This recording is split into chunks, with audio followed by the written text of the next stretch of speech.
العالمين والعاقبة للمتقين والصلاة والسلام على سيد الأنبياء والمرسلين والحمد لله رب العالمين. قال الله تعالى في القرآن المجيد والفرقان الحميد: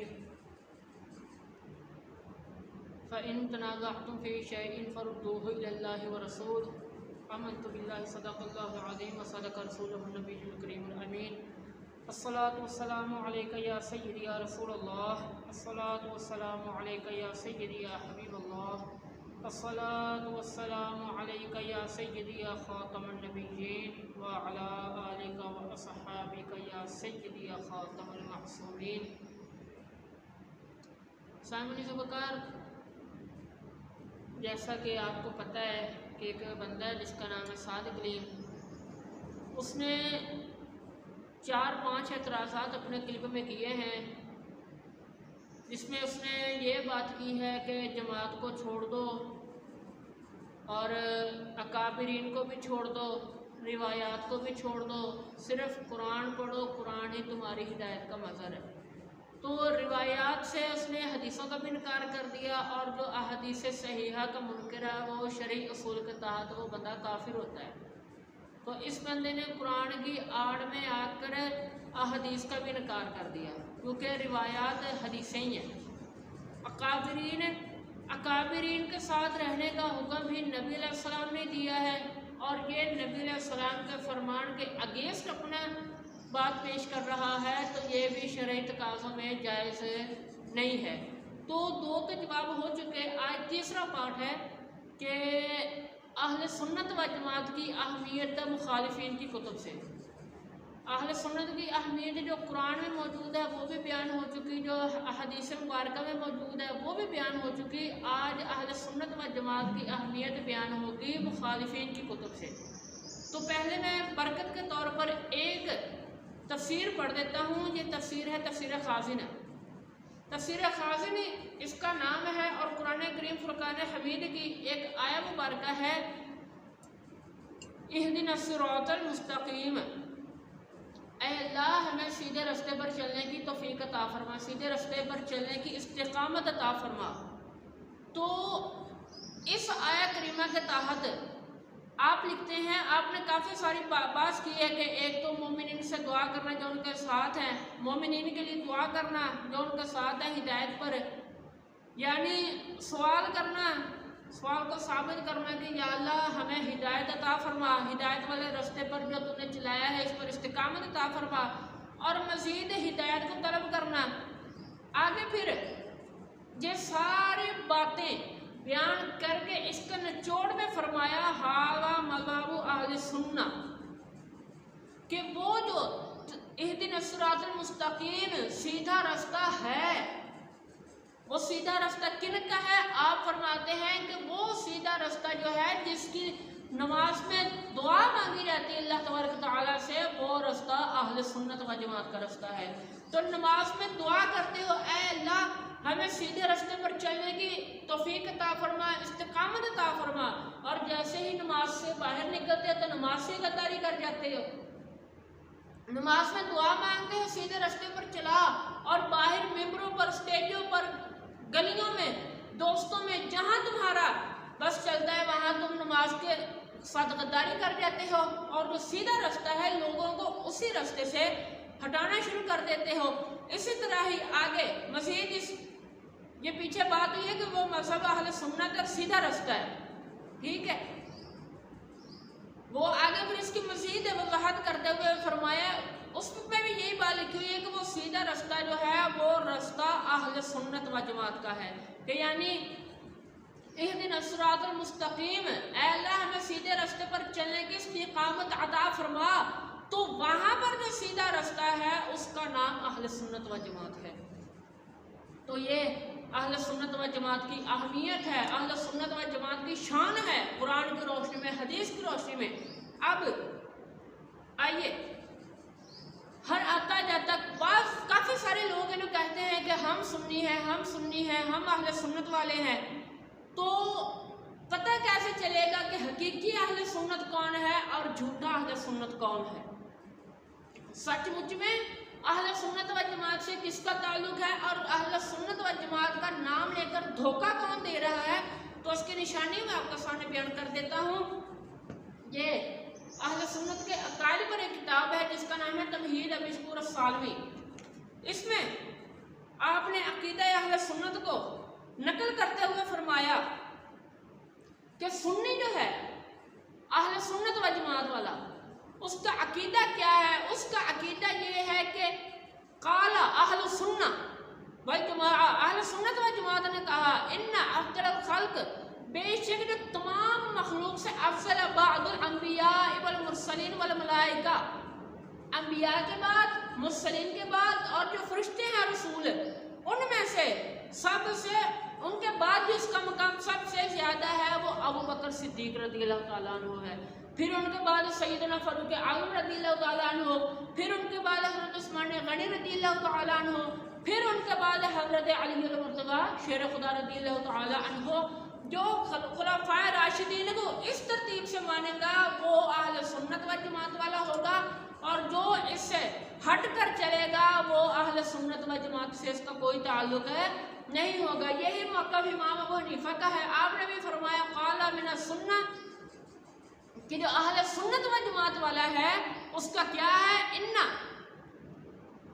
تفضل شیخ کو، شیخین کو تفصیل فضیلت دے گا، اور تحب الخطنین، اور جو ہیں حضرت عثمان غنی اور حضرت علی المرتضیٰ شیر خدا، ان دونوں سے بھی وہ پیار کرے گا۔ جو ان سے پیار نہیں کرے گا وہ سنی نہیں ہو سکتا۔ یہی بات یہ پڑھائی جاتی ہے کتاب درس الجامع میں، اس کا نام ہے شرح العقائد النسفیہ۔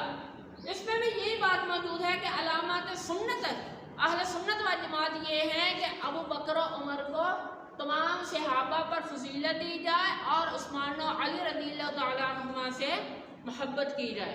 اور ایک یہ نشانی، یہ اس نشانی سے تو روافظ نکل گئے۔ روافظ بھی اپنے آپ کو کہتے ہیں، انہوں نے تو باقاعدہ طور پر کتاب لکھی ہوئی ہے اگر شیعہ ہی اہل سنت ہے، تو ان عقائد پر، ان اصولوں پر وہ یہاں سے نکل گئے، ان کا اہل سنت و جماعت سے کوئی تعلق نہیں ہے۔ اب ایسے ایک دوسرا طبقہ ہے وہ بھی اپنے آپ کو اہل سنت کہتا ہے، تو امام زین العابدین رضی اللہ تعالیٰ عنہ کا ایک قول ہے القول البدیع کے اندر موجود، اس میں لکھا ہے، آپ نے فرمایا علامات اہل سنہ، اہل سنت و جماعت کی علامت یہ ہے کہ کثرت الصلاۃ علی جد رسول اللہ صلی اللہ علیہ وسلم، کہ جو میرے نانا جان پر کثرت کے ساتھ درود پڑے گا وہ جماعت جنتی جماعت ہے، اس جماعت کا نام اہل سنت و جماعت ہے۔ اور ہم درود پڑھتے ہیں تو بحمدللہ ہم پر شرک کے فتوے لگ جاتے ہیں، ہمیں بدعتی کہا جاتا ہے، کافی سارے فتاوا ہم پر صرف درود شریف پڑھنے کی بنیاد پر ہی لگے ہوئے ہیں۔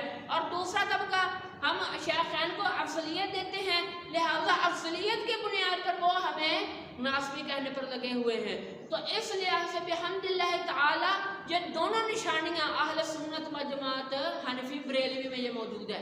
آگے دیکھیں، کہا جاتا ہے کہ جناب اب وہ تو ہے نا کہ جو نبی علیہ السلام نے فرمایا کہ میری امت 73 فرقوں میں بٹے گی، یہ کہ جنتی ہوگی، تو جنتی جماعت وہی ہوگی جو نبی علیہ السلام کا زمانے میں جماعت ہوگی، جنتی جماعت وہی ہوگی جو نبی علیہ السلام کے زمانہ میں ہوگی، اور جس جماعت میں خود نبی علیہ السلام ہوں گے وہ ہوگی جنتی جماعت۔ تو دیکھتے ہیں، اب پوچھتے ہیں کون ہے وہ جو نبی علیہ السلام کے زمانہ میں ہی تھے؟ نبی علیہ السلام کے زمانے میں جو جماعت تھی اس کا نام کیا تھا؟ تو یہ سبیل الرسول کتاب ہے، لکھنے والا ہے محمد صادق سیالکوٹی، یہ اہل حدیث فرقے کا بہت بڑا امام ہے۔ صدیق سیالکوٹی، یہ صادق سیالکوٹی یہ اہل حدیث فرقے کا بہت بڑا امام ہے۔ اس نے اپنی کتاب سبیل الرسول صفحہ نمبر 141 پر لکھتا ہے، ان الناس کانوا فی حیات النبی صلی اللہ علیہ وسلم اہل سنہ، کہتا ہے کہ جو نبی علیہ السلام کی ظاہری حیات میں لوگ موجود تھے ان کا نام اہل سنت و جماعت تھا۔ تو نبی علیہ السلام کے زمانے میں کون تھے؟ ابو بکر تھے، عمر تھے، عثمان تھے، علی تھے۔ نبی علیہ السلام کے 1,24,000 صحابہ، سارے کے سارے اہل سنت، اور جس رستے پر صحابہ ہیں وہ رستہ نبی علیہ السلام نے ان کو عطا کیا، تو مطلب نبی علیہ السلام ہی سربراہ اہل سنت ہیں، اور نبی علیہ السلام نے صحابہ کو وہ رستہ دیا جو اللہ تبارک تعالیٰ نے اپنے محبوب کو عطا فرمایا۔ تو اس سے